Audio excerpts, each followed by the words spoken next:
রহমতের নবী।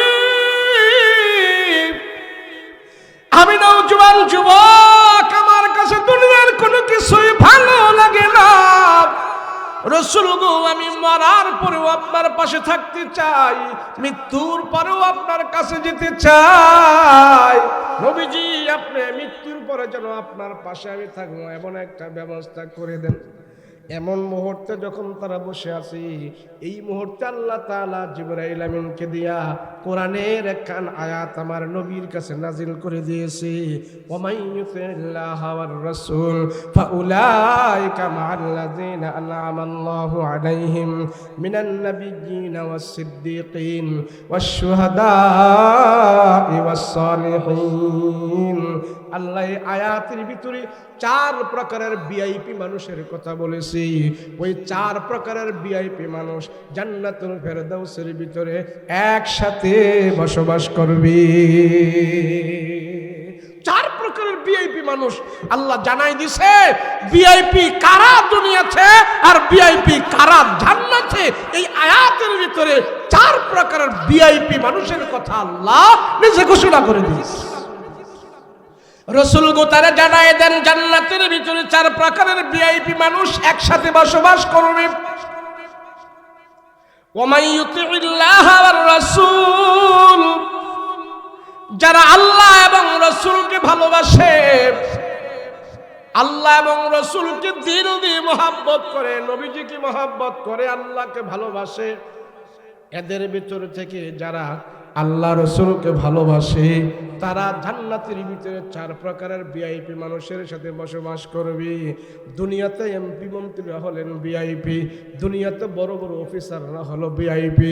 আল্লাহ ডাক দিয়া কয় মরার পরে 4 প্রকারের মানুষ হলো ভিআইপি। 1 নম্বরে হলেন নবীজিন, নবীরা হলো 1 নম্বরের ভিআইপি। 2 নম্বরের ভিআইপি হলেন মান নাবিয়্যিন ওয়াস সিদ্দীকিন, সিদ্দিকিন যারা তারা হলো ভিআইপি, সত্যবাদীরা হলো আখিরাতে ভিআইপি। ওয়াস শুহাদা, যারা ইসলামের জন্য শহীদ হয়েছে তারা হইল ভিআইপি। ওয়াস সিদ্দীকিন ওয়াস শুহাদা ওয়াস সালিহিন, যারা সৎ আমল করে, নেক আমল করে, সত্যবাদী হয়ে চলে, নেক আমলে দিয়া তার জীবনটা সাজায়, এই প্রকার এই 4 প্রকারের মানুষ হলো আখিরাতে ভিআইপি। যারা আল্লাহ এবং রাসূলকে ভালোবাসে আপনার উম্মতের ভিতরে থেকে ওই এই মানুষগুলো আর এই 4 প্রকারের মানুষগুলো জান্নাতের ভিতরে একসাথে তারা বসবাস করবে। রাসূল, এই ছেলেটার আপনি বলে দেন জান্নাতে সেও আপনাদের সাথেই সে জান্নাতুল ফেরদাউসে একসাথে বসবাস করবেন। সুবহানাল্লাহ। সাল্লাল্লাহু তাআলা আলাইহি ওয়া আলা আলিহি ওয়া আসহাবিহি ওয়া বারাকা ওয়া সাল্লাম ওয়া সাল্লামা তাসলিমান কাসীরান কাসীরা।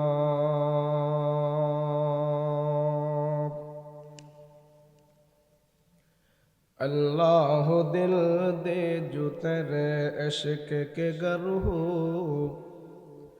दाईमी रहमत की तेरे उस पे नजर हो।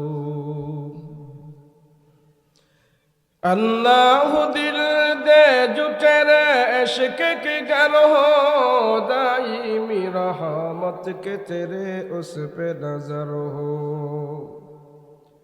दिल दे के तेरे इश्क में हाल हो उसका, महशर का अगर शुरू हो तो बिना खबर हो।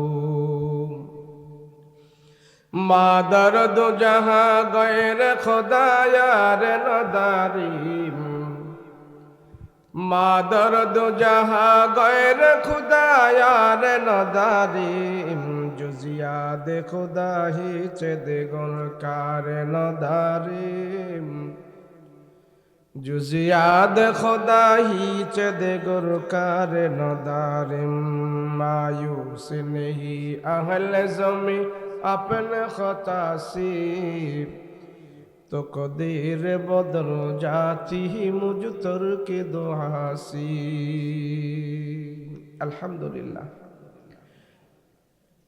পুকুরের পার মধ্যগ্রাম যুব সমাজের উদ্যোগে সমস্ত কবরবাসী রুহের মাগফিরাত কামনায় ওয়াজ ও দোয়ার মাহফিল। মহতারাম শ্রদ্ধাভাজন সভাপতি মুআজ্জাজ মুকাররম উলামায়ে কেরাম, তোলাবায়ে ইলজাম, মুরব্বী বাবারা, যুবক ভাইয়েরা, পর্দার অন্তরালে অবস্থানরত আমার শ্রদ্ধেয় মা বোনেরা, আল্লাহর দরবারে শুকর আদায় করি, সকলে বলি আলহামদুলিল্লাহ। আল্লাহ যারে ভালোবাসে, পছন্দ করে, মহব্বত করে, যার উপরে আল্লাহ পাকের রহমতের দৃষ্টি আল্লাহ বারবার দান করে, আল্লাহর ওই সমস্ত প্রিয় বান্দাদেরকে আল্লাহ পাক নেক কাজের মধ্যে শামিল করে রাখে। বলেন আপনারা যে এখানে বসছেন, এটা কি কাজ? বদ কাজ না নেক কাজ? কেমনে নেক কাজ? এখানে অনেক মানুষ আছেন, মাইন্ড করবেন না, আপনারা বিড়ি সিগারেট খান, আছেন না? নাই? কিন্তু এমনও বিড়ি সিগারেট খাওয়েন না আল্লাহর বান্দা আছেন, আপনারা এখানে 1 ঘন্টা 2 ঘন্টা বসে রয়েছেন, বিড়ির নাম হল নাই, বিড়ি পর্যন্ত খান নাই, সিগারেট খান নাই। অনেক মানুষ আছে 2-3 ঘন্টা ফেসবুক চালায়, কতক্ষণ পরপরই ফেসবুক দেখে, নেট দেখে। কিন্তু মাহফিলে বসার কারণে আপনার সমস্ত অভ্যাসগুলো দূর কইরা কোরআন হাদিসের আলোচনা, আল্লাহ রসুলের কথা শোনার জন্য আপনি 1-2 ঘন্টা সব কিছু থেকে মুক্ত হয়ে আপনি চুপ করে বসে আছেন। কথা বলেন ঠিক না? যতক্ষণ আপনি এখানে বসে আছেন অতক্ষণ আপনার দ্বারা কোনো গুনাহ হয় না। 1 ঘন্টা, 2 ঘন্টা, 3 ঘন্টা, 4 ঘন্টা, আধা ঘন্টা। আজকের এই মাহফিলের কারণে এই কতগুলো লোক তার জীবন থেকে 2 ঘন্টা সময় এখানে গুনাহমুক্ত ব্যয় করেছে। আমরা যদি নবী রাসূলের ইতিহাস দেখি, নবীজির জীবনে বড় মজমা, বিশাল বড় বড় ওয়াজ মাহফিল নবীজির জীবনে শুধু একবার হয়েছে। কয়বার? বিদায় হজের ভাষণের সময়। আর না হয় সব সময় রাসূলের মজমা ছোট ছিলেন। সাহাবাই কেরামের মজমা ছোট ছিলেন। এই ছোট ছোট মজমাগুলো ডাইরেক্ট নবী রাসূল এবং সাহাবীদের মজমার সাথে মিলে যায়। অনেকে বলে হুজুর ওয়াজে লোক হয় না, ওয়াজে মানুষ নাই, লোক কম হয়, গানে লোক বেশি হয়, আছে না? কয় কি কয় না? তো লোক বেশি আর কম দিয়ে আপনার লাভটা কি? আমি তো বুঝি না। লোক বেশি হইলে কি হবে আর কম হইলে আপনার কি হয়, এটা তো আমার বুঝতে হবে না। যেই মাহফিলে লোক কম থাকে ওইখানে আমার ওয়াজ করতে আরো ভালো লাগে, আমি বলি। আর যেখানে বেশি লোকজন হয় আমার গ্যাদারিং পছন্দ লাগে না, আমার ওয়াজ হলে ভালো হয় না। আমি ওখানে মন কইলা কথাও কইতে পারি না। অনেক বক্তা আছে বেশি করে লোক না হইলে মুখ দেওয়া কথা বের হয় না। আরে মানুষ, অত লোক দেখে তো আমার দরকার নাই। কোন সময় লোকের প্রয়োজন, কোন সময় আমার ব্যক্তিগত প্রয়োজন। এর জন্য আল্লাহ বলে কু আনফুসাকুম ওয়া আহলিকুম নার, জাহান্নামের আগুন থেকে তুমি নিজে বাঁচো। কথা বলেন, কে বাঁচতে বলছে? নিজে। এরপরে বলছে কি জানেন? তোমার পরিবার, আহাল পরিজনকে বাঁচো। আগে নিজে, এরপরে কে? পরিবার পরিজনকে। নিজের কথা আল্লাহ আগে বলছে, তুই নিজে বাঁচ। সদরঘাটেতে যখন লঞ্চ বরিশালে যায়, বান তুফানের সময় ঝড়ের কবলে পড়ে যখন লঞ্চ ডুইবা যায়, বরিশালের এক মানুষ আমাকে বলছে, হুজুর আমি এই লঞ্চ ডুবার মধ্যে ছিলাম, আমার সন্তানও ছিল, আমিও মারা যাচ্ছি, আমার সন্তানও মারা যাচ্ছে। শেষ সময় যখন আর কুল কিনারা পাই নাই, ওই সন্তানের ঘাড়ে পাড়া দিয়ে আমার নিজের জীবন রক্ষা করেছি। বিপদ যখন নিজের কাছে আসে,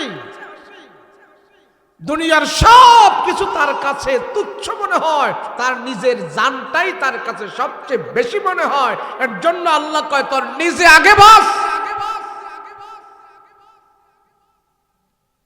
আমরা শুধু কি আমার ছেলে, আমার মেয়ে, আমার পোলা নাতি, হেরা খাইব কি,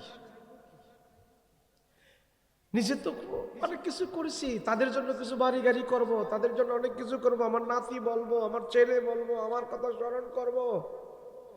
আরে বাবা, এটা তো পরে, আগে আপনার নিজের কি। আল্লাহ কয়, কু আনফুসাকুম ওয়া আহলিকুম নারা, বাঁচো জাহান্নামের আগুন থেকে তুমি নিজে। নিজে বাঁচ। আমার রাসূলুল্লাহর দিলের ভিতরে এমন এক মায়া মহব্বত আল্লাহ ঢেলে দিয়েছে, রাসূল শুধু নিজের চিন্তা করে নাই, শুধু উম্মতের চিন্তা করেছে। আল্লাহ আমার রাসূলুল্লাহকে যে নিয়ামতটা দিয়েছিলেন, পৃথিবীর কোন মানুষের সাথে এই নিয়ামতের সম্পর্ক নয়। প্রত্যেকটা মানুষ তার নিজের নফসের প্রতি সবচেয়ে বেশি খায়েশ, আর আমার রাসূলকে দিয়েছেন তার নফসটা উম্মতের প্রতি মাইল। একজন রাসূল সব সময় শুধু উম্মতের ফিকির করছে। আল্লাহ আমার উম্মত কেমনে জাহান্নামের আগুন থেকে বাঁচবে, আল্লাহ আমার উম্মতকে আপনি জাহান্নামের আগুন থেকে বাঁচাই দিয়ে, আল্লাহ আমার একটা উম্মত যেন জাহান্নামের আগুনে না যায়। কয়টা উম্মত? একটাও যেন জাহান্নামে না যায়, শুধু এই ফিকিরই ছিল। রাসূলের কাছে এক কাফের মুশরিক বেদুইন নবীজির কাছে আসতেন, রাসূল তার সাথে কথা বলতেন। তো রাসূল পাক সাল্লাল্লাহু আলাইহি সাল্লাম তার প্রতি খুব মায়া হয়ে গেছে। রাসূলের কাছে এসে কাফের বসে আছে, আর রাসূল তার জন্য মায়া হয়ে গেছে। তো রাসূল কাফেরকে বলে, আমি তোমার জন্য সবচেয়ে বেশি দয়াশীল, মায়াশীল। তো সে লোকটা খুব খুশি হয়েছে, মনে করছে আমার কি না কি দিব। বলে, আমি তোমাকে একটা দামি জিনিস তোমাকে দিতে চাই, এটা অত্যন্ত দামি জিনিস, শুধু তোমার প্রতি আমার মহব্বত জাগছে, তোমাকে ভালোবাসি, সেই জন্য আমি দামি জিনিসটা তোমাকে দিতে চাই। লোকটা খুশি হয়ে বলল, মুহাম্মদ মনে হয় আমাকে অনেক কিছু দিবে, দুনিয়াতে আমি অনেক আরাম আয়েশ করতে পারবো। তো সে লোকটা হাসি মুখে বলতেছে, মুহাম্মদ দেন না, আমাকে দেন, আমার অনেক প্রয়োজন, দেন। তো রাসূল বলে, তুমি পড়ো আমার সাথে, জবানটা নাড়িয়ে পড়ো, লা ইলাহা ইল্লাল্লাহ মুহাম্মাদুর রাসূলুল্লাহ সাল্লাল্লাহু আলাইহি ওয়াসাল্লাম। লোকটাকে ওই এই কথা কইতেছে, এইটা আমার আপনি দিবেন? আমি তো মনে করেছিলাম কত কিছু দিয়ে আপনি আমারে দিবেন। রাসূল বলে, হ্যাঁ এটা অনেক দামি, আসমান জমিনের ভিতরে যা কিছু আছে তার থেকেও তোমার কাছে এই মুহূর্তে আমার এই কালেমা বেশি দামি হয়ে গেছে, গ্রহণ করো। এটার সাউন্ড কমায়া এন্ড সাউন্ড বাড়া দেন, দূর থেকে আওয়াজ যায়, নাও গ্রহণ করো। মুহাম্মদ আপনি আমার এই কথা বলছেন, এত দামি জিনিস, এটা আপনার কাছে, এটা আমার কাছে দামি না, এটা রাখেন। আর একবারের জন্য আপনি আমাকে এই কথা বলতে পারবেন না। যদি বলেন আপনার সাথে আমার সম্পর্ক শেষ, আমি যদি আপনার কাছ থেকে এই কালেমা শুনে আমার জবানে আমি পড়ে যাই, আমার বংশের লোকেরা, সমাজের লোকেরা আমাকে ঘরছাড়া করবে, আমাকে জায়গা দিবে না। আপনি কিভাবে বলেন এটা আপনার কাছ থেকে আমি নিব? রাগ করে চলে গেছে। রাসূল বিছানায় গেলেন ঘুমাইতে রাতের বেলা। কিন্তু রসুলের ঘুম আসে না। আল্লাহ, সে এত দামি জিনিসটা সে বুঝলো না, না বুঝার কারণে সে তো জাহান্নামের আগুনে জ্বলবে। আল্লাহ, সে আমাকে ভালোবাসে, আমিও তারে পছন্দ করি, আমার ভালোবাসার মানুষটা কেমনে জাহান্নামের আগুনে জ্বলবে, আমি রসুল তো সহ্য করতে পারি না। ঘুম নাই, ছটফট করতেছে। রসুল বিছানায় ঘুমাইতে যায়, ঘুম পিঠে বিছানায় পিঠ লাগাইতে পারে না, ঘুম আসে না। নবী যাবার গভীর রজনীতে দৌড়ে তার দরজায় যায়, খটখট খটখট করে আওয়াজ দিচ্ছে, উঠো। ঘরের দরজা খোলে, লোকটা বলতেছে, মোহাম্মদ তুমি এত রাত্রে কেন আসছো? বলে, তোমাকে সেই দামি জিনিসটা দেওয়ার জন্য আমি আবার গভীর রাতে চলে আসছি। সুবহানাল্লাহ। লোকটা ঠাস করে দরজা লাগাই ফেলল, আর আমার কাছে আসবে না, আমি তোমাকে নিষেধ করে দিলাম, আবার আসলে কিন্তু আমি তোমাকে অপমান করব, আমি অপমান করতে বাধ্য হব, চলে যাও। রসুল ঘরে আসলেন, বিছানায় পিঠ লাগায়, ঘুমায় না, ঘুমে ধরেন, লোকটা জাহান্নামের আগুনে জ্বলবে, আমি রসুল কেমনে সহ্য করব। আবার নবীজি শেষ রাতে ফজর আদায় করে তার ঘরে গেলেন, দরজা যায় কাট কাট করে আওয়াজ করতেছে। ভেজা ঘুম থেকে এবার মেজাজটা গরম করে দরজার সামনে এসে বলে, কে? কয়, আনা মোহাম্মদ। বলে, কেন আসছো? বলে, তোমার কাছে 2 বার যে কালেমা নিয়ে আমি আসছিলাম, সে দামি কালেমা নিয়ে আজ সকাল বেলাও তোমার কাছে হাজির হয়েছি। ওই পাষাণ্ড ইহুদি ঘুম থেকে উঠছে, মেজাজটা তার গরম,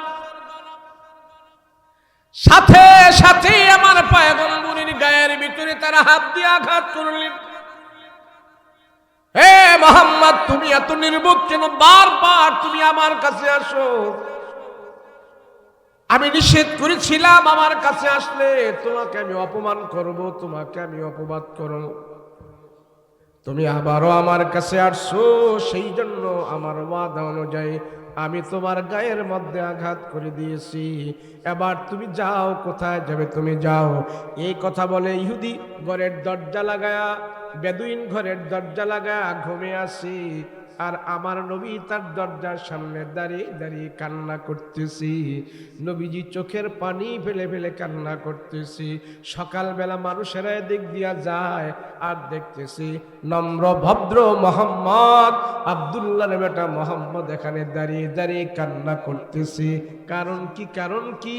সব মানুষ জড়ো হয়ে গেছি, মোহাম্মদ তুমি এখানে দাঁড়ায় কান্না করো, কারণ কি? কি তোমার ব্যথা, কি তোমার আশা, কি তুমি চাও, কেন এখানে কান্না করো? তোমার কান্নার কারণটা আমরা জানতে চাই, আমরা জানি, তারপরে তোমার চাওয়া পাওয়া আমরা দেখবো।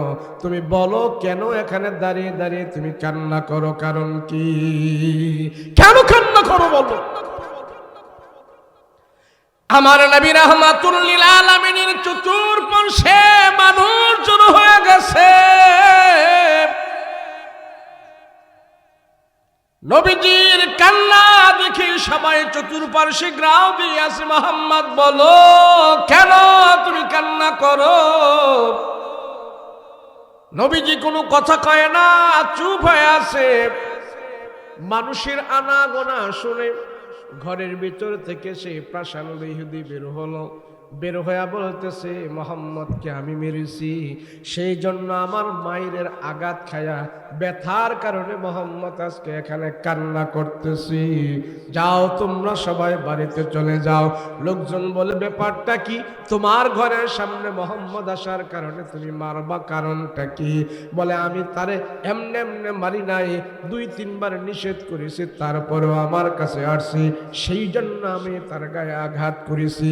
বলে, কে নিষেধ করেছ? বলে দামি কালেমা সে আমার কাছে দিতে চায়, দামি কালেমা নিয়ে সে আমার কাছে আসছি। আমি বলছি আমার লাগবে না, তারপরও সকালবেলা আসছি, আমি উঠে তারে একটা আঘাত করেছি, সেই আঘাতের কারণে ব্যথার কারণে সে কান্না করতেছে। আমার দোষ কি? আমি তো বারবার তারে নিষেধ করেছি না আসার জন্য, এরপরও আসছে, তার জন্য তারে আমি মারছি। এবার বলো আমার কি কোনো দোষ হতে পারে? লোকজন বলে মুহাম্মদ তোমারই তো দোষ, কেন তার কাছে বারবারে কালেমা নিয়ে আসছো? সে নিষেধ করেছে তারপরেও কেন তুমি আসো? কেন তুমি তার কাছে আসলা? তোমাকে মারছি, এখন তোমার দোষ আমরা কার বিচার করব? এখানে না কাইদা তোমার বাড়িতে তুমি চলে যাও, আমরা বিচার করতে পারবো না, তোমারই তো দোষ, কায়দা লাভ হবে না, ব্যথা পেয়েছো, যাও, এটা চলে যাবে, আমরা কার বিচার করবো? এখানে দাঁড়ায় কান্না করো না, যাও, চলে যাও। দূরের থেকে যেন আওয়াজ যায়, চলে যাও, বাড়িতে চলে যাও। আমার নবী রাহমাতুল লিল আলামিন ডাক দিয়া বলে, ও জনগণ, তায়েফের ময়দানে আমার তায়েফের ছেলেরা কত আঘাত করেছি, আমার শরীর থেকে রক্ত জড়িয়েছি, কত আঘাত, কত দুঃখ, কত কষ্ট আমি সহ্য করেছি, আর এই লোক আমাকে একটা আঘাত করেছি, তোমরা মনে করো তার আঘাতে আমি কান্না করি? বলে না না, সে যে আমার আঘাত করেছে সেই জন্য আমি কান্না করি না রে ভাইয়েরা। রাসূল বলে না না, তার আঘাতের কারণে আমি কান্না করি না। লোকজন বলে তাহলে কেন এখানে তুমি কান্না করো, কারণটা কি? রাসূল বলে আমি কান্না করি, সে আমাকে পছন্দ করে, আমি তাকে পছন্দ করে ভালোবাসি, দেখা সাক্ষাৎ হয়, আমি রাসূল তার জন্য মায়া হয়ে গেছি, আমি রাসূল তার জন্য দয়া হয়ে গেছি, আমি দেখতেছি এই লোকটা মৃত্যুর পরে জাহান্নামের আগুনে ধাউ ধাউ করে জ্বলবে, আমি ওই জাহান্নামের আগুনের কথা স্মরণ করে আমি রাসূল সহ্য করতে পারতেছি না, সেই জন্য তার ব্যাপারে মায়া হয়ে গেছে, সেই জন্য আমার চোখ দিয়া পানি গড় গড় করে চলে আসতেছি। আল্লাহু আকবার। মায়ার নবী রাহমাতুল লিল আলামিন, হে মুসলমান, আজকে আমরা যদি বলি আমাদের এই লাগবে সেই লাগবে, এটা করি আমরা, ওটা করি, বাবার জন্য করি, দলের জন্য করি, নেতার জন্য করি, নিজের জন্য করি, সব কিছু করি, কিন্তু করি ঠিক, কিন্তু একজন মানুষ পৃথিবীতে আল্লাহ পাক প্রেরণ করেছেন, নিজের জন্য কিছু করে নাই, নিজের জন্য কিছু করে নাই। 24 ঘন্টা আল্লাহর দরবারে হাত উঠে শুধু বলেছেন দৈনন্দিন 5 বার আমার আপনার জন্য আল্লাহর কাছে আমার নবী নাজাতের জন্য দোয়া করেছি, আল্লাহ আমার উম্মতকে নাজাত দিয়ে দাও, জান্নাতের ভিতরে উম্মতি মুহাম্মদী সবচেয়ে বেশি হবে। আরো নবীর উম্মত আছে, অনেক নবীর উম্মত আছে, কিন্তু জান্নাতের ভিতরে মুহাম্মদুর রাসূলুল্লাহর উম্মত সবচেয়ে বেশি পাওয়া যাবে। সুবহানাল্লাহ। কারণ কি? সব নবী সব সময় তার উম্মতের জন্য শুধু নাজাতের দোয়া করে নাই, কিন্তু আমার আপনার নবী সব সময় নিজে না, আল্লাহ আমার উম্মতকে বাঁচাও, আমার উম্মতকে বাঁচাও, আমার উম্মতকে বাঁচাও। নবীজির জীবদ্দশায় যতবার ছিলেন নিশি রজনীতেও দাঁড়িয়ে দাঁড়িয়ে আমার রাসূল উম্মতের জন্য দোয়া করছে। মা আয়েশা রাদিয়াল্লাহু আনহার সাথে ঘরের ভিতরে রাসূল শুয়ে আছেন, তো গভীর রজনীতে আম্মাজান আয়েশার ঘুম ভেঙে গেলে, ঘুম ভাঙার পর আম্মাজান আয়েশা এভাবে হাতাইতেছেন, দেখতেছেন রাসূল বিছানায় নেই, মনটা খারাপ হয়ে গেল, কোথায় গেল? আরো লম্বা করে হাত দিলেন, দেখেন না না নাই, আরো লম্বা করে ঘরের রুমের চতুর্পাশে হাতাইতেছেন, দেখেন রাসূল ঘরে নাই, মনটা খারাপ হয়ে গেল, কই গেল? তা আম্মাজান আয়েশা রাদিয়াল্লাহু আনহা মনে মনে ভাবলেন মনে হয় অন্য কোনো স্ত্রীর ঘরে গেছে। তো আবার চিন্তা করে, না, আমার রাসূল আজ রাতের হক হলো আমার সাথে, নবী অন্য কোনো স্ত্রীর ঘরে যেতে পারে না। তা আম্মাজান আয়েশা ঘুম থেকে জাগ্রত হইয়া ঘরের দরজা খুলে অন্য স্ত্রীর ঘরে গেলে আর আশেপাশে অন্য জায়গায় দেখলে কোথাও নবীজি নাই। আয় হায়, রাসূল গেল কই? আম্মা জান আয়েশা রাদিয়াল্লাহু আনহা হাঁটতে হাঁটতে হাঁটতে হাঁটতে মাঝে মাঝে রাসূল জান্নাতুল বাকিতে যাইতেন। জান্নাতুল বাকি গুরুস্থান, মদিনার মসজিদ নববীর পাশে জান্নাতুল বাকি গুরুস্থানে। তো রাসূলের স্ত্রী আম্মা জান আয়েশা রাতের বেলা অন্ধকারে হাঁটতে হাঁটতে ওই গুরুস্থানের দিকে যাইতেছে। তো দূর থেকেই আম্মা জান আয়েশার কানের ভিতরে আওয়াজ আসতেছে, রাসূল সেখানে দাঁড়িয়ে দাঁড়িয়ে আল্লাহর দরবারে হাত উঠে দোয়া করতেছে। তা আম্মা জান আয়েশা আস্তে আস্তে করে চিন্তা করলো, যদি আমার আগমনের আওয়াজ নবীজি টের পায় তাহলে দোয়া বন্ধ করে দিবে, আর রাসূলের দোয়ায় আমি ডিস্টার্ব করব না।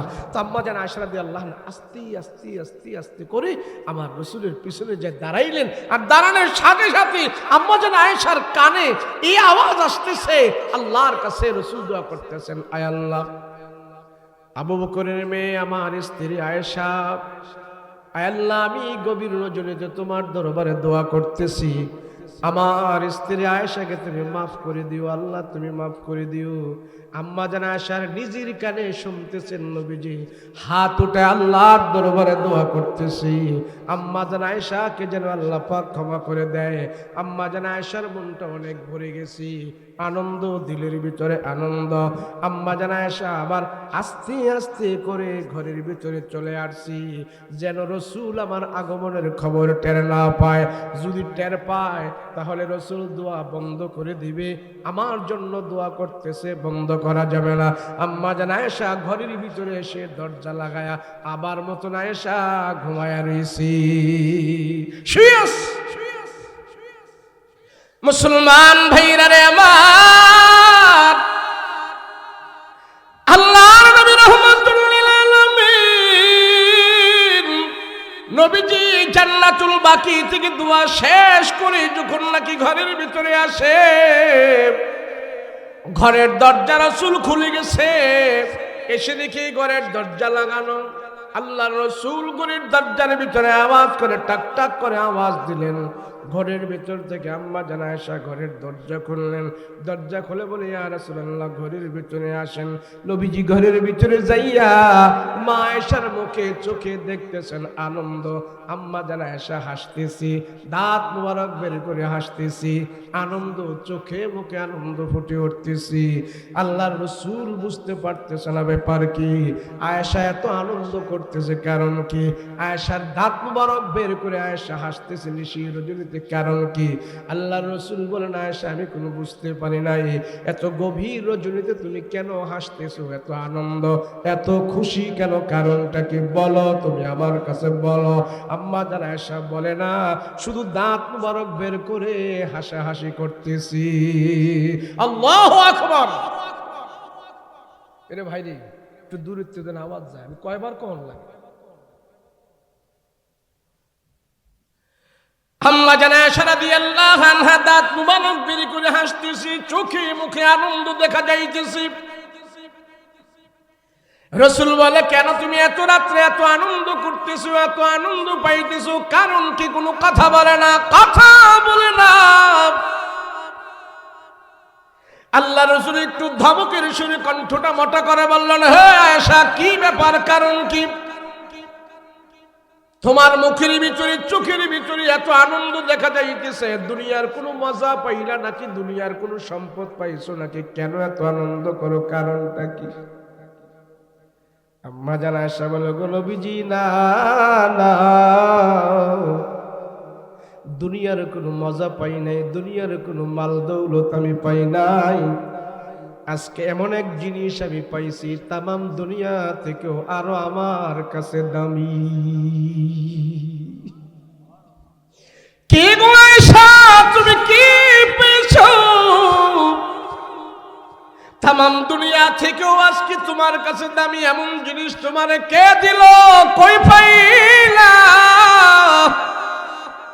আম্মা জান আয়েশা বলে, ইয়া রাসূলুল্লাহ, আমার নিজের কানে আমি শুনেছি, আমার রহমান হাত উঠায়া আমার জন্য আল্লাহর দরবারে দোয়া করে, সেই জন্য আমি বিশ্বাস করে ফেলেছি তামাম দুনিয়ার মানুষের দোয়া আল্লাহ খালি ফেরত দিতে পারে, আমার রসুলের দোয়া আল্লাহ খালি ফেরত দিবে না। আমি বুঝে ফেলেছি আমার রসুলের দোয়া আল্লাহ কবুল করে ফেলেছি, আমি বিশ্বাস করে ফেলেছি এই মুহূর্তে আল্লাহ তাআলা আমার মতন আয়েশাকে মাফ করে দিয়েছে, আমি একজন জান্নাতি মহিলা হয়ে দুনিয়াতে বসবাস করতেছি। আল্লাহু আকবার। আল্লাহর নবী ডাক দিয়ে বলল, আয়েশা, আরে মাত্র জান্নাতুল বাকিতে দাঁড়িয়ে তোমার জন্য একদিন এক রাত দোয়া করেছি, তাই তুমি এত খুশি এত আনন্দ, তুমি জানো নি আমার গুনাহগার উম্মতের জন্য আমি নবীজি এক বছর নয়, একদিন নয়, দৈনন্দিন 24 ঘন্টার ভিতরে আমি নবীজি 5 বার আল্লাহর কাছে আমার উম্মতের নাজাতের জন্য দোয়া করি। আল্লাহু আকবার। कौनैन के मुख्तार खुदा तुमको बनाया, उम्मत की निगहबान खुदा तुमको बनाया। कौनैन के मुख्तार खुदा तुमको बनाया, कौनैन के मुख्तार खुदा तुमको बनाया, उम्मत की निगहबान खुदा तुमको बनाया, उम्मत की निगहबान खुदा तुमको बनाया। ও মানুষ, আমাদের আল্লাহ দুনিয়াতে যত হায়াত দেয়, যা কিছু দেয়, সবচেয়ে বড় সম্পদ আল্লাহ আমাদেরকে নবী দান করেছেন। কথা বলেন ঠিক কিনা? এর চেয়ে বড় সম্পদ আর আমাদের লাগে না। মুসলমান হওয়ার পরেও আমার নেতার কদর আমার কাছে নাই, আমার রসুলের কদর আমার কাছে নাই, সেই জন্য রসুলের আদর্শগুলো জিনিসগুলো আমার কাছে কোনো মূল্যায়ন নাই। কথা বলেন ঠিক কিনা? যদি কোনো কাফের, যদি কোনো মুশরিকের কাছে আমার রাসূলুল্লাহর আদর্শের তালিমগুলো 10 মিনিট তারে বিজ্ঞান দিয়ে জাগতিক নিয়মে কোরআন হাদিস থেকে বুঝানো যায়, ওই কাফের বাধ্য হয় যে মুহাম্মদুর রাসূলুল্লাহ থেকে পৃথিবীর বুকে শ্রেষ্ঠ কোনো মানুষ আল্লাহ প্রেরণ করে না। যেটা আমি মুসলমান, আমি রাসূলের উম্মত, আমি রাসূলের আশিক, আমার রসুলের জিনিসগুলো আমার কাছে খবর নাই, আমার রসুলের কথাগুলো, আমার রসুলের আদর্শগুলো, আমার রসুলের চাল চলনগুলো আমার কাছে খবর নাই, আমার কাছে কোনো মূল্য নাই। কথা বলেন ঠিক কিনা? এটা কেমন হয়েছে জানেন? ওই আমাদের এলাকায় আপনাদের এই যে ডিগ্রির সরের গুদারা আছে না, কথা কয় না, কথা বুঝেন আমার? এই ডিগ্রির এমন গুদারা আছে। আমাদের এলাকায় এক মহিলা ভিক্ষা করে, তো সারাদিন ভিক্ষা করে বিকেল বেলায় ঘাড়ে গেছে, ঘাড়ে যায়া মাঝিরে কয়, মাঝি আমার বাড়ি তো ওই পার, আপনি আমার পার করে দেন। মাঝি কয়, সারাদিন পার করছি, মানুষ টাকা টোকা দেয় না, বিকেল বেলা আর আমি এই নৌকা তালা দিয়ে ফেলছি, এই শীতের দিনে আর আমি ওই পার যাবো না। আমি কি করবো? তুমি কি করবো তুমি জানো। তো এই মহিলা সারাটা রাত কুয়াশার মধ্যে ঘাটের মধ্যে বসে আছে। পরের দিন সকালে আবার এই এলাকার চেয়ারম্যান ওই এলাকায় যাবে, যায় মাঝিরে গায়ে, মাঝি নৌকা ঠিক কর। তো নৌকা সব ধুয়া টুয়া পরিষ্কার করছে। চেয়ারম্যানে নৌকায় ওঠার পরে দেখতেছে পাশে ঘাড়ে বসে এক বুড়ি মা কান্না করতেছে। তো চেয়ারম্যান সাহেব মা কান্দেন কে? কোবা যান, সারাটা রাত এখানে ছিলাম, এই মাঝি আমারে পার করে নাই, বিকালে রাত্রে আমি এখানেই থাকছি, আমি গরিব মানুষ, এই জন্য আমার পার করে নাই। তো চেয়ারম্যানে মাঝির একটা ধমক দিয়ে কয়, বেদতমিজ, এই মহিলাটার পার করলে কি হয়েছে বেটা? উড়েন মা উড়েন। তো মহিলারে চেয়ারম্যানে নৌকায় উঠেছে। মহিলা খুব খুশি, খুশি হইয়া চেয়ারম্যানের মাথায় হাত দিয়া দোয়া করে, আয় আল্লাহ, আমার চেয়ারম্যান ভাইয়ের দয়া মায়া আমি নৌকা দিয়া পার হয়ে ওপারে যাইতেছি, আমার চেয়ারম্যান ভাইয়ের মান ইজ্জত সম্মান তুমি বাড়ায়া দিও। আগামী নির্বাচনে আমার চেয়ারম্যান ভাইকে তুমি গ্রামের চৌকিদার বানাই দিও। খুব চেয়ারম্যানের মাথায় হাত দিয়ে দোয়া করতেছে। আমার চেয়ারম্যান খুশি নেই, কথা কয় নাকে, কিন্তু বুড়ি মা তো খুব মন দিয়ে দোয়া করতেছে। চেয়ারম্যান বুঝতে পারছে, আরে বুড়ি বুঝে না চেয়ারম্যান কারে কয় আর চৌকিদার কারে কয়। কথা বলেন ঠিক কিনা? আমাদের অবস্থাও এমন হয়ে গেছে। আমরাও গরু ঘোড়া মুসলমান যেগুলি আছি, আমাদের অবস্থা এমন হয়ে গেছে। আমাদের দেশের নেতার দাম কত, এমপির দাম কত, মন্ত্রীর দাম কত, এগুলি আমরা জানি। রাহমাতুল লিল আলামিনের দাম উম্মত হয়ে আমরা জানি না। কথা বলেন ঠিক কিনা? যদি জানতো একটা মানুষও থোতায় দাড়ি শেভ করতো না, দাড়ি কাটতো না। এই দাড়ি এটা হলো ইসলামের একটা নিশানা, ইসলামের একটা পতাকা। রাসূলুল্লাহ শেয়ার সবচেয়ে বড় একটা আদর্শ হইল দাড়ি রাখা। যে দাড়ি কাটে, দাড়ি ছাসে, 24 ঘন্টা তার কবিরা গুনাহ হইতে থাকে। এটা আমার বাপে কাটলো, আমার ভাইয়ে কাটলো, আমার দুলাভাই কাটলো, সবার বেলা এক গুনাহ। যে কাটে ছাসে, এটা যে এত বড় মারাত্মক গুনাহ আমরা পুরুষেরাও বুঝি না, আমাদের দেশের বেডটাইনও বুঝে না। বেডটাইন বুঝেননি? মহিলারাও বুঝে না। যদি মহিলারা দাড়ির মর্তবা মর্যাদা বুঝতো, একটা জামাইকেও বউ কইতো না যে দাড়ি কাটো। একটা জামাইকেও বলতো। বনের রাজা সিংহ, বনের রাজা কি থোতায় কি? কথা কয় না। বনের রাজা সিংহ, থোতায় কি? নারীর রাজা পুরুষ, যেই পুরুষের থোতায় আছে এর চেয়ে বাইঙ্গে আর বেশি ওয়াজও কম যেত না। বুঝলে বুঝেন, না বুঝলে এমনি থাকে। যত নবী আল্লাহ দুনিয়াতে পাঠাইছেন, কোন নবী ক্লিন শেভ করে নাই, কোন নবী ক্লিন শেভ ছিল না। আর আজকে কত ক্লিন শেভওয়ালা ইসলামের কথা কয়, রসুলের কথা কয়, কোরআনের কথা কয়। একটা আছে না হিজবুত তাওহীদ সেলিম, তো নেটের যুগ, আপনারা দেখেন। হ্যাঁ ইসলামের কথা কয়। আমি অনেক সময় কয় হ্যাঁ ইসলামের কথা কওয়া আর বাদাম্মার মুখে গান গাওয়া এক সমান। হাইরে মানুষ, যে চোর সে ঘুমায় থাকলে তার গুনাহ হয় না। কথা কোন ঠিক না? ঘুষখোর সে যখন ঘুষ খায় তখন গুনাহ। যে জিনাখোর যখন জিনা করে তখন গুনাহ। ঘুমায় থাকলে চোরের গুনাহ হয় না, ঘুষখোরের গুনাহ হয় না। কিন্তু দাড়ি এমন একটা রসুলের সুন্নাত, এটা যে সাইচ্ছালায় সে ঘুমায় থাকলেও গুনাহ, হাঁটলেও গুনাহ, বাজারে গেলেও গুনাহ, মসজিদে গেলেও গুনাহ হয়। কথা বলেন ঠিক কিনা? রসুলের একটা সুন্নাত। যদি রসুলের দাম আমি আপনি বুঝতাম, তাহলে এই সুন্নাতটাকে কোন নারীর কথায় কোন পুরুষ কাটতো না। কথা বলেন ঠিক কিনা? বুঝি না তো, বুঝি না। মনে করছি আরে ওই সৌদি আরবের বেটারা দাড়ি রাখে না, হ্যাঁ রাখে, আমগো ইসলাম কম বুঝে। কথা কয় নাকে? এই দলিল দে সৌদি আরব। আরে গাদা, সৌদি আরব দলিল হইলে আল্লাহ কোরআন পড়াইছে কে? সৌদি আরব কোরআন হাদিসের কোথাও এমন কথা নাই যে সৌদি আরব তোমাদের জন্য উদাহরণ, সৌদি আরব তোমাদের জন্য মডেল, সৌদি আরব তোমাদের জন্য নিয়ম কানুন, সৌদি আরবে তোমরা ফলো করবা। সৌদি আরব যে আবু জাহেলের বাড়ি আসছিল, এটা খবর নাই? কথা কয় না কে? সৌদি আরব আবু লাহাবেরও বাড়ি, সৌদি আরব আবু জাহেলেরও বাড়ি। তো আমি যদি সৌদি আরবে ফলো করি, তাহলে মাঝে মাঝে আবু জাহেল মার্কাও হইতে হবে।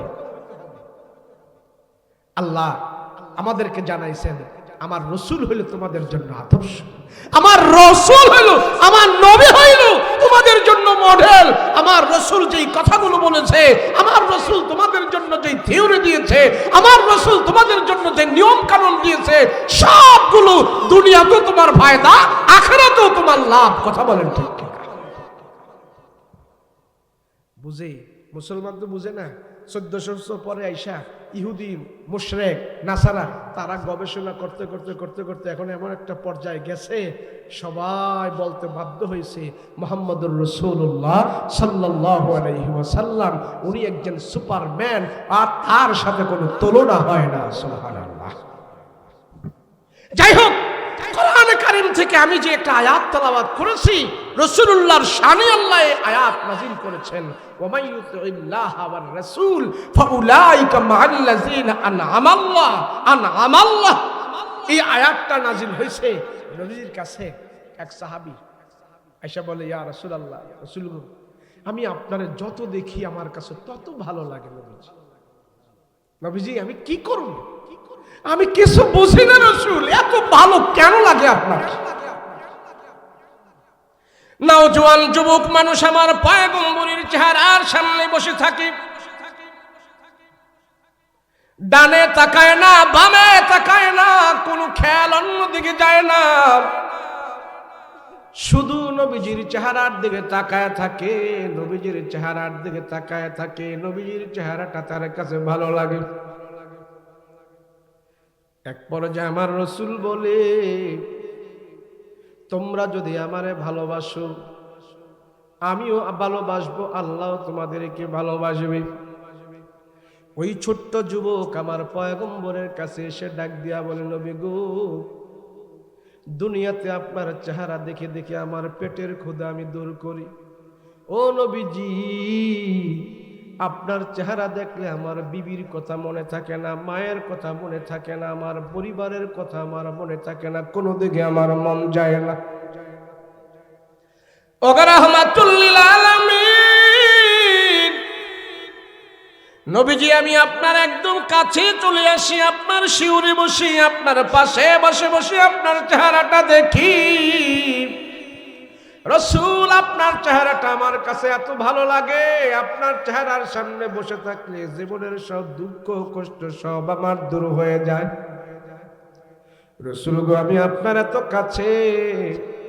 নবীজি আপনার বয়স এখন বার্ধক্যে চলে গেছে, বয়স শেষ প্রান্তে চলে গেছে। নবী গো, আমিও একদিন দুনিয়ার জমিন ছেড়ে বিদায় হব, আপনিও দুনিয়ার জমিন ছেড়ে একদিন বিদায় হবেন। নবীজি, আমার আর আপনার বিদায় হওয়ার ভিতরে অনেক পার্থক্য আছে গো রাসূল। বলে, কি পার্থক্য? ওই যুবক ডাক দিয়া বলে, রাসূল গো, আপনি দুনিয়াতে চলে যাওয়ার পর আল্লাহ তাআলা আপনাকে জান্নাতের ভিতরে ঢুকায় দিবে, এবং জান্নাতের মধ্যে যেই জান্নাতটা হলো শ্রেষ্ঠ জান্নাত, যেই জান্নাতটা হলো সবচেয়ে বড় দামি জান্নাত, জান্নাতুল ফেরদাউস। ওই জান্নাতুল ফেরদাউসের ভিতরে আল্লাহ পাক নবীদেরকে রাখবে, আর আপনার আসনটা সবার উপরে থাকবে। ও পয়গম্বর, আমি আজকে আপনার কাছে চলে আসি, আপনার কাছে বসি। রাসূল গো, এইটা তো দুনিয়ার জীবনে আপনার কাছে আমি আসি, কিন্তু আমার ভয় হয় মৃত্যুর পরে রাসূল আপনার কাছে আমি কেমনে যাব? মৃত্যুর পরে, মরার পরে আপনি থাকবেন জান্নাতুল ফেরদাউসে নবীদের সঙ্গে, নবীদের সর্দার হয়ে আপনার আসন থাকবে জান্নাতুল ফেরদাউসে। আমি তো আপনার ওখানে যেতে পারবো না। এই দুনিয়াতে এতটুক শখ আমার, আপনার পাশে আমি থাকি, অনেক আনন্দ পাই। আমি চাই রাসূল গো, আমাকে একটা পদ্ধতি বলে দেন, আমাকে একটা আমল বলে দেন, আমাকে একটা তবিয়ত বলে দেন, আমাকে একটা রাস্তা দেখায় দেন। কোন আমল করলে, কোন পদ্ধতি অবলম্বন করলে আমি মরার পরেও ওই জান্নাতের ভিতরে আপনার পাশে আমি থাকতে পারি। আল্লাহু আকবার। ছেলেটা এখন বেহুশ হয়ে গেছে, শুধু বারবার এই জল্পনা কল্পনা। ও রহমতের নবী, আমি নওজোয়ান যুবক, আমার কাছে দুনিয়ার কোনো কিছুই ভালো লাগে না। রাসূল গো, আমি মরার পরেও আপনার পাশে থাকতে চাই, মৃত্যুর পরেও আপনার কাছে যেতে চাই। নবীজি, আপনি মৃত্যুর পরে যেন আপনার পাশে আমি থাকবো এমন একটা ব্যবস্থা করে দেন। এমন মুহূর্তে যখন তারা বসে আছে, এই মুহূর্তে আল্লাহ তাআলা জিবরাইল আমিনকে দিয়া কোরআনের একখান আয়াত আমার নবীর কাছে নাজিল করে দিয়েছে। ওয়ামাই ইউতিল্লাহা ওয়ার রাসূল ফাউলাইকা মাআল্লাযিনা আনআমা আল্লাহু আলাইহিম মিনান নাবিয়্যিনা ওয়াস সিদ্দীকিন ওয়াশ শুহাদাই ওয়াস সালিহিন। আল্লাহ এই আয়াতের ভিতরে 4 প্রকারের ভিআইপি মানুষের কথা বলেছি। ওই 4 প্রকারের ভিআইপি মানুষ জান্নাতুল ফেরদাউসের ভিতরে একসাথে বসবাস করবে। 4 প্রকারের ভিআইপি মানুষ আল্লাহ জানাই দিছে। ভিআইপি কারা দুনিয়াতে আর ভিআইপি কারা জান্নাতে, এই আয়াতের ভিতরে 4 প্রকারের ভিআইপি মানুষের কথা আল্লাহ নিজে ঘোষণা করে দিয়েছে। রাসূল গোতারে জানায় দেন জান্নাতের ভিতরে 4 প্রকারের ভিআইপি মানুষ একসাথে বসবাস করবে। ওয়ামাই ইউতিল্লাহা ওয়ার রাসূল, যারা আল্লাহ এবং রাসূলকে ভালোবাসে, আল্লাহ এবং রাসূলকে দিল দিয়ে মহব্বত করে, নবীজিকে মহব্বত করে, আল্লাহকে ভালোবাসে, এদের ভিতর থেকে যারা আল্লাহ রাসূলকে ভালোবাসে তারা জান্নাতের ভিতরে 4 প্রকারের ভিআইপি মানুষের সাথে বসবাস করবে। দুনিয়াতে এমপি মন্ত্রীরা হলেন ভিআইপি, দুনিয়াতে বড় বড় অফিসাররা হলো ভিআইপি। আল্লাহ ডাক দিয়া কয় মরার পরে 4 প্রকারের মানুষ হলো ভিআইপি। 1 নম্বরে হলেন নবীজিন, নবীরা হলো 1 নম্বরের ভিআইপি। 2 নম্বরের ভিআইপি হলেন মান নাবিয়্যিন ওয়াস সিদ্দীকিন, সিদ্দিকিন যারা তারা হলো ভিআইপি, সত্যবাদীরা হলো আখিরাতে ভিআইপি। ওয়াস শুহাদা, যারা ইসলামের জন্য শহীদ হয়েছে তারা হইল ভিআইপি। ওয়াস সিদ্দীকিন ওয়াস শুহাদা ওয়াস সালিহিন, যারা সৎ আমল করে, নেক আমল করে, সত্যবাদী হয়ে চলে, নেক আমলে দিয়া তার জীবনটা সাজায়, এই প্রকার এই 4 প্রকারের মানুষ হলো আখিরাতে ভিআইপি। যারা আল্লাহ এবং রাসূলকে ভালোবাসে আপনার উম্মতের ভিতরে থেকে ওই এই মানুষগুলো আর এই 4 প্রকারের মানুষগুলো জান্নাতের ভিতরে একসাথে তারা বসবাস করবে। রাসূল এই ছেলেটার আপনি বলে দেন জান্নাতে সেও আপনাদের সাথেই সে জান্নাতুল ফেরদাউসে একসাথে বসবাস করবেন। সুবহানাল্লাহ। যুবক, রাসূল যুবকদের কি সব সময় যুবকদেরকে বলতেন তোমরা দিনের পথে আসো। কেন? রাসূল যুবকদেরকে দিয়া মক্কায় মদিনায় ইসলাম খুব সুন্দরভাবে সমাজে প্রতিষ্ঠা করেছে। যুবকদেরকে নিয়ে রাসূল একটা দল কায়েম করেছে, সেই দলটার নাম হলেন হিজবুল্লাহ, আল্লাহর দল। আর যুবকদেরকে দিয়ে রাসূল ইসলামের কাজ বেশি করিয়েছেন। কেন? হযরত আলী রাদিয়াল্লাহু আনহু 8 বছর বয়সে মুসলমান হয়েছে। সুবহানাল্লাহ বলে 8 বছর। হযরত ওমর রাদিয়াল্লাহু আনহু 26 বছর বয়সে মুসলমান হয়েছে। তালহা ইবনে বারা আনসারী 14 বছর বয়সে মুসলমান হয়েছে।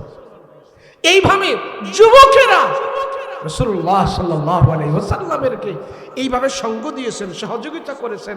রাসূল যুবকদেরকে নিয়ে মক্কা এবং মদিনায় উভয় জায়গায় ইসলামের কাজ করেছে। আজকে আমার আপনার সমাজের যে যুবকগুলো আছে তাগরে সঠিক তালিম দেওয়ার কোনো মানুষ নেই, এদেরকে ইসলামের বাণী পৌঁছে দেওয়ার মতো মানুষ নাই। আমার দেশের যে সমস্ত নেতারা আছে রাজনীতি করে, আমার দেশের যুবকদেরকে দিয়া রাজনীতিক ফায়দা হাসিল করে, আমার দেশের যুবকদেরকে দিয়া নেশা বিক্রি করায়, আমার দেশের যুবকদেরকে দিয়া বড় বড় নেতারা ইনকাম করে। কথা বলেন ঠিক কিনা? কিন্তু আমার দেশের যুবকদেরকে চরিত্র ঠিক করে না। আমার দেশের যুবকদের চরিত্র ঠিক করার কোনো বিদ্যালয় নাই, কোনো কলেজ নাই, কোনো শিক্ষাঙ্গন নাই যুবকদের চরিত্র ঠিক করার। কথা বলেন ঠিক কিনা? আমার একজনে বলল স্টেজের ভিতরে, হুজুর আমার এলাকার যুবকেরা মসজিদে আসে না। কথা বলেন বাস্তব না? কথা করেন বাস্তব না? এটা মসজিদে আসে না। আপনি করে বাইদা আনতে পারবেন? কথা বলেন বাইদা আনতে পারবেন? নামাজ না পড়লে বাইদা পিটাইয়া মসজিদে আইনা 5 ওয়াক্ত দিল লাগায় নামাজ পড়াইবেন এমন কোন নজির কোরআন হাদিসে নাই।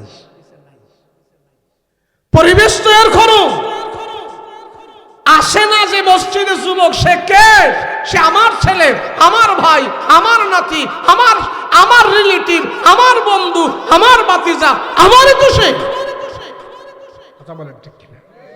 আপনি কয়দিন গেছেন আপনার ছেলের হাতে ধরে? আপনি কয়দিন বলছেন বাবা আল্লাহকে সাজদা করো, বাবা এত মোবাইল দেখো না, বাবা?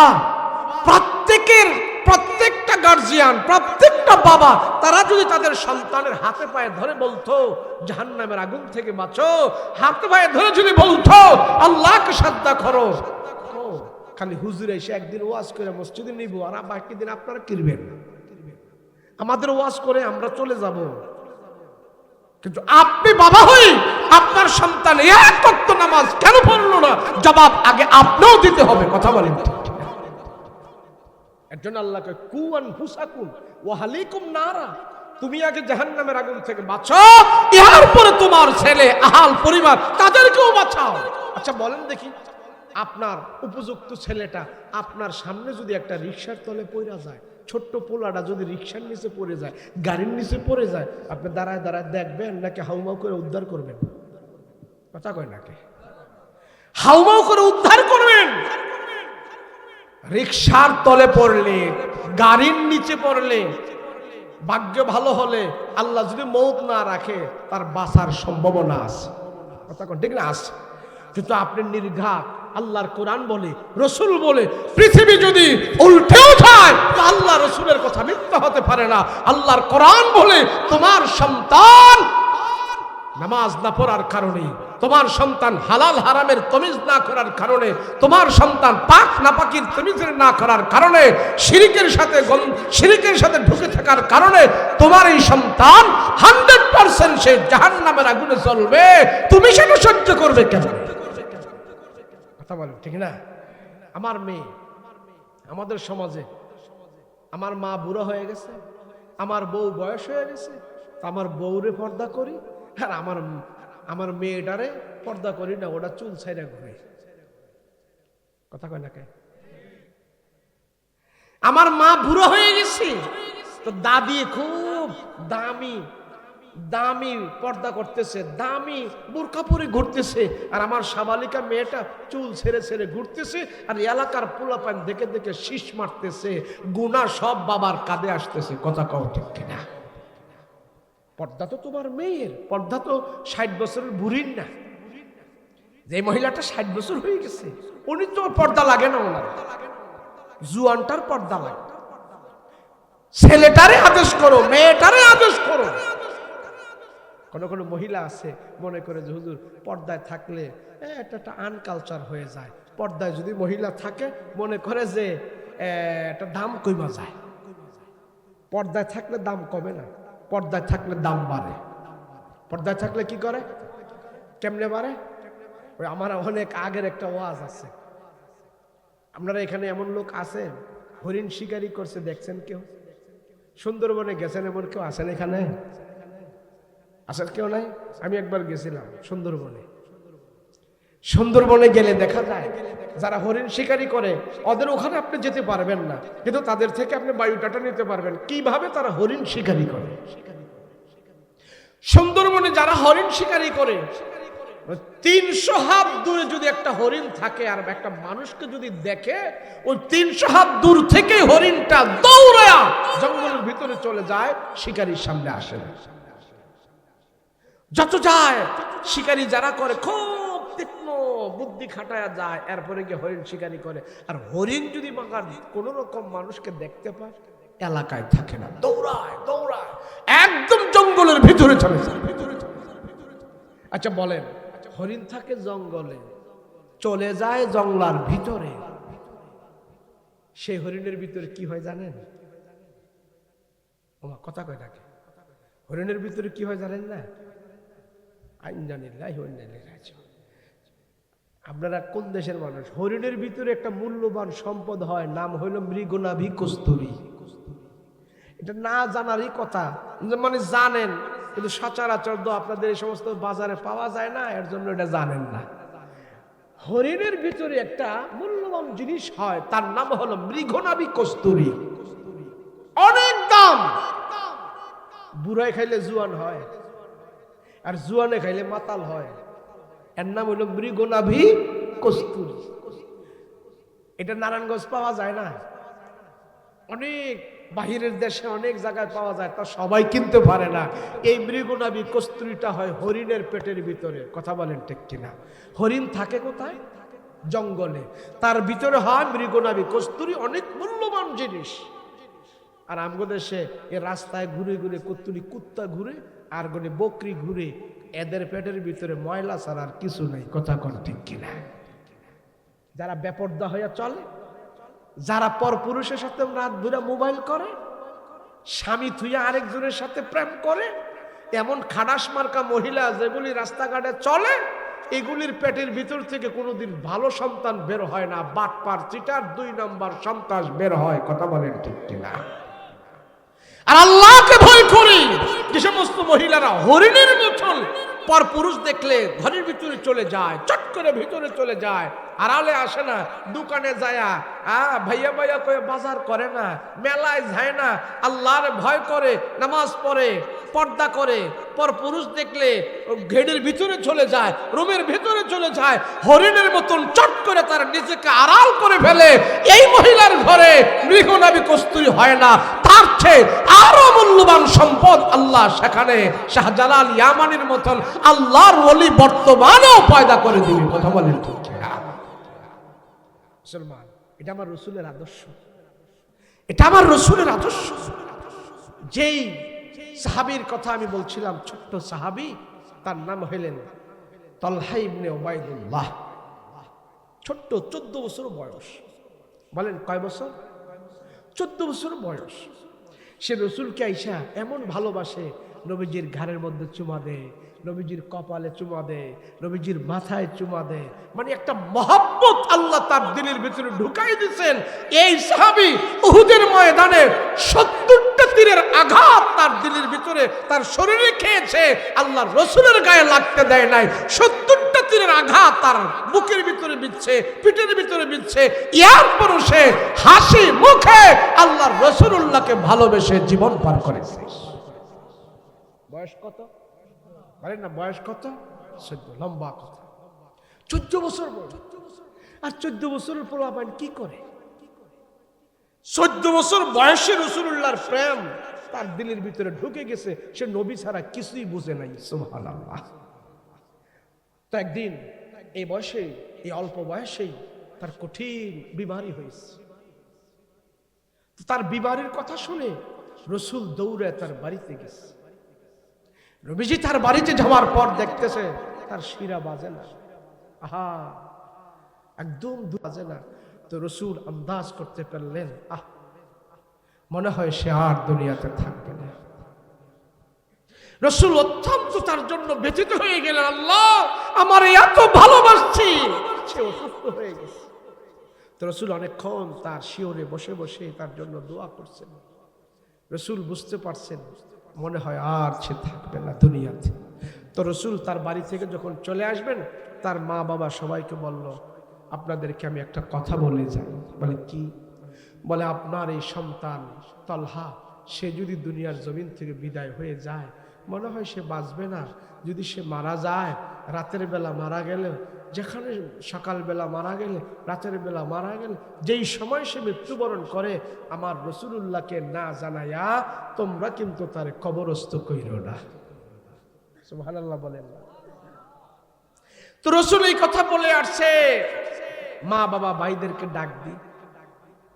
তো সে ওই অসুস্থ অবস্থায় দেখতেছে নবীজি তাদেরকে ডেকে কি যেন বলছে। তো এই বলাটা ছিল রাতের বেলা। তা আল্লাহ রসুল যাওয়ার পরে তো তালহা জিজ্ঞেস করে, তার আত্মীয় স্বজনকে, কাছে যারা আছেন জিজ্ঞেস করে, আমার রসুল কি বলেছে তোমাদেরকে ডেকে নিয়ে, তোমরা আমাকে বলো। মৃত্যু শয্যায় পড়ে পড়েও সেই রাসূলুল্লাহকে এমন ভাবে স্মরণ করেছে, নবীজির কথাগুলোকে সে এমন ভাবে বরণ করেছে। 14 বছরের সাহাবী মৃত্যু শয্যায় থেকেও আমার রাসূলুল্লাহ মা বাবাকে কি বলছে এটা লক্ষ্য করেছে। 14 বছরের ছেলে মা বাবাকে ডাক দিয়া বলে, বলো, আমার কাছে কোনো আড়াল করবে না, গোপন করবে না। নবী আমার কি বলেছে তোমরা আমাকে একটু শোনাও, আমাকে একটু শোনাও। মা বাবা ডাক দিয়া কইরে, তলহা তোমার নবী যা বলেছে আমাদেরকে বলেছে। কয় না, আমি একটু শুনতে চাই। মা বাবা বাধ্য হয়ে তারে বলছে, রসুল বলেছে তুমি যদি দুনিয়া থেকে চলে যাও, রসুলকে না জানায় তোমাকে যেন দাফন কাফন না করি। চোখের পানি ফেলে ফেলে সন্তানের কাছে যখন এই কথা বলল, সন্তান ডাক দিয়া কও, আমার পাড়া প্রতিবেশীরা, আমার মা বাবারা, আমার ভাই ব্রাদারা, তোমরা আমার কাছে একটা কথা আজকে শুনে রাখো। আমি যদি আজকে রাত্রে দুনিয়ার জমিন থেকে বিদায় হয়ে যায়, তোমরা আমার রসুলকে খবর দিও না। তোমরা আমাকে রাতের বেলায় তাড়াতাড়ি দাফন করে কবরের ভিতরে নিয়ে যাইবা। রসুলকে জানায়ও না, রসুলকে জানায়ও না। এই কথা বলার পর কিছুক্ষণ পরে তার সাকরাত আরম্ভ হয়ে গেছে। 14 বছরের সাহাবী তলহা দুনিয়ার জমিন থেকে বিদায় হয়ে গেছে। তার ওসিয়ত অনুযায়ী তারা তাকে দাফন কাফন করে রাতের বেলায় তারে দুনিয়ার জমিন থেকে দাফন কাফন করে কবরের ভিতরে রেখে দিয়ে আসছি। মৃত্যুর আগে থেকে যখন নাকি বললাম আমার রসুলকে রাতের বেলা খবর দিও না, তারা জিজ্ঞেস করলো কারণ কি? রসুল তো বলেছে রসুলকে না জানিয়ে দাফন করার জন্য, রসুল তো বলেছে তাকে জানাইতে হবে। আর সাহাবী বলে, না না, জানাও না, জানাও না। আমি জানি আমার রসুলকে আমি দিল দিয়া ভালোবাসি, আমার নবীও আমাকে দিল দিয়া ভালোবাসি। আমার মৃত্যুর খবর শোনার সাথে সাথে আমার নবীজি এক মুহূর্ত ঘরের ভিতরে থাকবে না রে। রাতের বেলায় আমার জানাজা দেওয়ার জন্য নবীজি চলে আসবে। আমার বাড়ি থেকে আমার নবীজির বাড়ি হলো 7-8 কিলোমিটার দূরে। যখন আমার নবীজি শুনবি, সাথে সাথে রাতের অন্ধকারে আমার পাশে এসে জানাজার নামাজ পড়ার জন্য নবীজি চলে আসবে। আর রসুলের বাড়ি থেকে আমার বাড়িতে আসার রাস্তাটা এমন বড় দূরত্ব রাস্তা, ইহুদিদের বাড়ি হইয়া ইহুদিদের গ্রামের উপর দিয়ে আসতে হবে। রাতের অন্ধকারে পাইয়া ইহুদিরা আমার নবীকে অনেক কষ্ট দিতে পারে। আমার জানাজায় হাজির হওয়ার জন্যে আমার রসুলকে যদি ইহুদিরা কষ্ট দেয়, আমি তলহা আল্লাহর কাছে কি জবাব দিব? সেই জন্য আমি রাতের বেলা মৃত্যুবরণ করলে আমার খবরটা আমার রসুলের কানে পৌঁছায়ও না। আল্লাহু আকবার। এটাকে বলা হয় রসুলের ভালোবাসা, এটাকে বলা হয় রাসূলুল্লাহর মহব্বত। রাতের বেলা সেই 14 বছরের সাহাবীটা ইন্তেকাল করে দাফন কাফন করে তারে কবরের ভিতরে রেখে দিয়ে আসছে। সকালবেলা নবীজির কানে খবর গেছে, পয়গম্বর গো, আপনার প্রিয় সাহাবী যাকে আপনি ভালোবাসতেন আর যে আপনাকেও ভালোবাসতো, ওই যুবক 14 বছরের সাহাবী, সে তো দুনিয়ার জমিনে নাই, গতকাল রাত্রে সে ইন্তেকাল করেছে। এই খবরটা শোনার সাথে সাথে নবীজি ঘর থেকে বের হয়ে গেছে, সাহাবীদেরকে নিয়ে বের হয়ে গেছে। আয় আয়, আরে আমার একজন আশিক রাসূল, যার গায়ের ভিতরে 70টা তীর বিদ্ধ হয়েছে, ওই সাহাবী আজকে রাতের বেলা ইন্তেকাল করেছে। তোরা আয়, দল বল নিয়ে নবীজি সকালবেলা যখন তার মা বাবার কাছে হাজির হয়েছে, কই গো আপনার তলহা নাকি দুনিয়ার জমিন থেকে বিদায় হয়ে গেছে, সে আমাকে ভালোবাসছে, আমাকে ছাড়া সে থাকতে পারে নাই, আমি তাকে ভালোবাসি, দেন তার লাশটা দেন, আমি নবীজি তাকে দাফন কাফন করাবো, তার গোসল দিব। তলহার মা বাবা বলে, রাসূল গো, সে তো আমাদেরকে ওসিয়ত করে গেছে, রাতের বেলা মৃত্যুবরণ করলে আপনাকে যেন আমরা খবর না দেই। সে বলেছে রাতের বেলায় তারে আমরা দাফন করে দেওয়ার জন্য। তার ওসিয়ত অনুযায়ী আমরা তো তারে দাফন কাফন করে দিয়েছি। আল্লাহর রাসূল বলতেছে, করছোটা কি? তারে আমার জানাজার নামাজ পড়তে তোমরা দেও নাই, কারণ কি? বলে সে নিষেধ করেছে, সে নিষেধ করেছে তাৎক্ষণিকভাবে আপনাকে খবর না দেওয়ার জন্য। আল্লাহর নবী রাহমাতুল লিল আলামিন ডাক দিয়া বলে, ও আল্লাহ, আমার তালহা কোন অবস্থায় আছে? রাহমাতুল লিল আলামিন নবীজি বলতেছি, তালহার কবরটা আমাকে দেখায় দাও। যুবক মানুষ, আমাকে সে এত ভালোবাসি। নবীজি সাহাবীদেরকে নিয়ে তালহার কবরের পাশে দাঁড়িয়ে দাঁড়ায় বলতেছে, আল্লাহ, আমি তালহাকে বলেছিলাম আপনি তালহার সাথে জান্নাতি হাসি হাসবেন কবরের ভিতরে। নবী গো, আল্লাহর নবী ডাক দিয়া কয়, আল্লাহ গো, আমার তালহার সাথে আপনি কেমন ব্যবহার করেছেন, জান্নাতি হাসি হাসছেন কিনা আমি এটা জানতে চাই। আল্লাহ জানায় দিয়েছেন, তোমার তালহার সাথে আমি আল্লাহ তাআলা জান্নাতি হাসি হেসে দিয়েছি। আল্লাহু আকবার। আমার পাড়া মহল্লার যে সমস্ত যুবক পোলাপান আছে, এগুলির আমরা রাসূলের তালিম দিতে পারি নাই, নবীজির আদর্শের বর্ণনা তাদেরকে বুঝাইতে পারি নাই। সমাজটা একটা এমন একটা অবস্থা হয়ে গেছে, আজকে 7-8 বছরের পোলাপান নেশা করে, বাবা খায়, গাঞ্জা খায়, জুয়া খেলে, যায়া দেখবেন ওর মা বাবাও তারে অত পরিমাণ বাধা দেয় না। কেন? এখন মা বাবা ভয় করে, হুজুর পোলারে যদি বেশি বাধা দেয় তো এই অ্যাকশন পোলায় আমার উপর নিতে পারে। কথা বলেন ঠিক কিনা? আরে ভাই, সমাজ তো শুধু ছেলেদের জন্য খারাপ হয় নাই, আমিও তো একসময় ছেলে ছিলাম, আমার জন্য খারাপ হয়েছে। কথা বলেন ঠিক কিনা?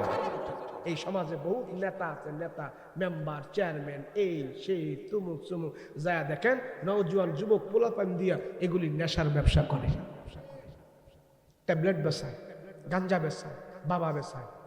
বলে, হুজুর আপনি জানেন কেমনে?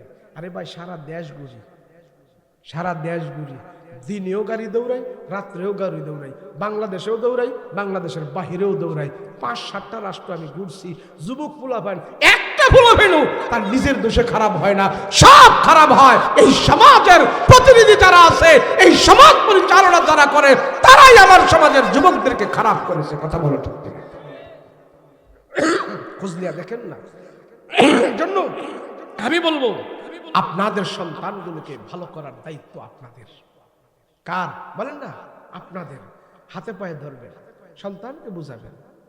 কই বুঝাবেন? কেমনে? আপনিও বুঝাইতে পারতেন না। পোলা স্কুলে যায়, কলেজে যায়, ওখানে যায় তো এরকম একটা পরিবেশ পায় না। কথা বলেন, পায়? স্কুল কলেজে যে আমার সন্তান যেন নম্র ভদ্র পরিবেশ পাবে, আমার দেশের শিক্ষাঙ্গন বিদ্যালয় পাঠশালাগুলো, সেখানে কোনো ভালো শিক্ষা দেওয়া হয় না। কথা কন ঠিক কিনা? আমি জানি না আমার দেশের জেনারেল শিক্ষায় এমন একটা ডিপার্টমেন্ট আছে কিনা, আমি জানি না। সেখানে তাকে আত্মশুদ্ধি শিখায়, আছে? নাই। এমন একটা কোনো ডিপার্টমেন্ট সেখানে আছে, এমন একটা ক্লাসকে সেখানে নেওয়া হয় যে তুমি তোমার মা বাবার সাথে কেমন ব্যবহার করবে, তোমার মার সাথে তোমার কতগুলো হক আছে, তোমার মার সাথে তুমি কেমন ভাবে কথা বলবে, এই সমস্ত জিনিসগুলো শিখায় কি শিখায় না আমার জানা নেই। নাই। এই দেশ সুজলা সুফলা ওলি আল্লাহর দেশ, এই দেশটাকে নষ্ট করার জন্য, নাপাক করার জন্য চতুর্দিক থেকে বিদ্বেষী দুশ্মনেরা ওত পেতে আছে। একটা চোখ আমাদের দেশের দিকে তারা দিয়ে রাখছে, সরল মনা মুসলমানদেরকে ঈমান নষ্ট করার জন্য, তাদেরকে মুরতাদ বানানোর জন্য, ছেলেদেরকে নষ্ট করার জন্য, মেয়েদেরকে নষ্ট করার জন্য চতুর্দিক দিয়ে ষড়যন্ত্র করতেছে। তো এখন বলবেন, হুজুর তো বাঁচার উপায় কি? কথা কোন ঠিক না? বাঁচার উপায় কি? ভাই, বাঁচার কোনো উপায় নাই। নিজের উপায় নিজে বার করেন, নিজের উপায় নিজে বার করেন। কেউ আপনার বাঁচাই দিবে না এই সমাজে। এটা কিয়ামতের আগের যুগ। এদেশে হুজুরদের বহুত দল আছে, হুজুরদের দলগুলো যেন একসাথে না হইতে পারে সেই ব্যাপারেও গভীর ষড়যন্ত্র এদেশে চলতেছে। বড় বড় আমার মতো আপনার মতো বিশাল বড় বড় টুপিওয়ালা সাজায় রাখছে, এটা অরিজিনাল হুজুর না, এটা নকল হুজুর। কথা কয় না? নকল। নকল সাজায় রাখছে, দালাল বানায় রাখছে, এক হতে দেয় না। এই জন্য আমরা যারা আছি এখন আমাদের আত্মশুদ্ধি, আমাদের নিজেদের ইসলাহ, আমাদের নিজেদের পরিবর্তন আমরাই করব। কিভাবে? যার ভিতরে, যেই দলের ভিতরে, যেই পীর সাহেবের ভিতরে, যেই নেতার ভিতরে আমরা রাসূলুল্লাহর আদর্শ পাবো আর নবীজির সাহাবীদের আদর্শ পাবো, আমরা তাদেরকে মানবো। রাজি আছেন ইনশাআল্লাহ? রাজি আছেন ইনশাআল্লাহ? হ্যাঁ, যুবক যারা আসো প্রত্যেকে নামাজ পড়বা। যুবকরা না পড়ুক, আপনি খুঁজা দেখেন এই সমাজের যুবকরা নামাজ পড়ে না, মাইন্ড করেন না। আমি যদি বলি এই সমাজের মুরব্বী যারা আছে, মধ্যবয়সী যারা আছে, ফজরের নামাজে তারা সবাই আসে না, খালি যুবকদের দোষ। যারা 40 বছরের কম আছে, 30 বছর, 35 বছর, যায় দেখেন ফজরের নামাজে এরাও সবাই আসে না মসজিদে, এরাও আসে না। তো পোলাপানের দোষ দিয়ে লাভ কি? যদি সব মুরব্বী মসজিদে চলে আসে, মোটামুটি যেটা সিটার বাটপার গাঞ্জা মাঞ্জা খায় এমনটি বাদ দিয়া ওই মুরব্বীর পিছনে বাকি পোলাপান সব মসজিদে চলে, কথা কোন ঠিক না? শেষ। দোয়া করবো এখন, দোয়া করবো এখন।